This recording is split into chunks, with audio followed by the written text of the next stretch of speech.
बिस्मिल्लाहिर्रहमानिर्रहीम। अस्सलामु अलैकुम वरहमतुल्लाहि वबरकातुहू। बेटा पैदा होने के लिए बहुत ही प्यारा वजीफ़ा है जो आप सब की खिदमत में पेश करना है।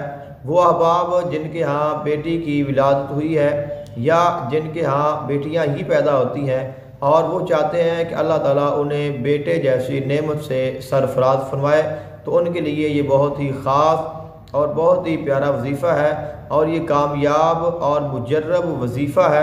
और मुझे जिस अहबाब ने ख़ुसूसी तौर पर अता फरमाया है वो फरमाते हैं कि हमने ख़ुद भी इसको आज़माया है, हमारे बच्चों ने भी इसको आज़माया है और हमने अपनी ज़िंदगी में जिसको भी ये वजीफ़ा बताया है अल्लाह ताला ने उन्हें अपने फ़ज़ल से बेटा अता फरमाया है।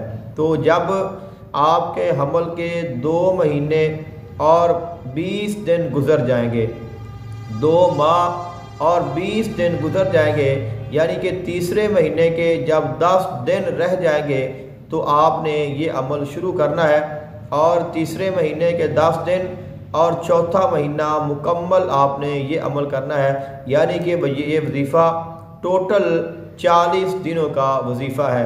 तो 2 महीने 20 दिन जब गुज़र जाए, तीसरे महीने के 10 दिन रह जाएं, तो आपने ये अमल शुरू कर लेना है और चौथा महीना आपने मुकम्मल ये अमल करना है, यानी कि आपने 40 दिन तक ये अमल करते रहना है। इंशाअल्लाह इसकी बरकत से अल्लाह ताला आपको ज़रूर बेटा अता फरमाएगा।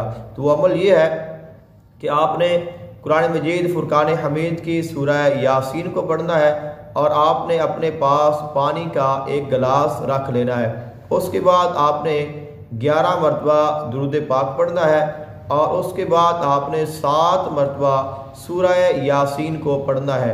उसके बाद आपने 11 मरतबा दुरूद पाक पढ़ना है और उस पानी पर आपने दम करना है और वो पानी आपने पी लेना है और ये 40 दिन तक आपने ये वजीफ़ा करना है। इंशाअल्लाह इसकी बरकत से अल्लाह ताला आपको बेटा अता फरमाएगा।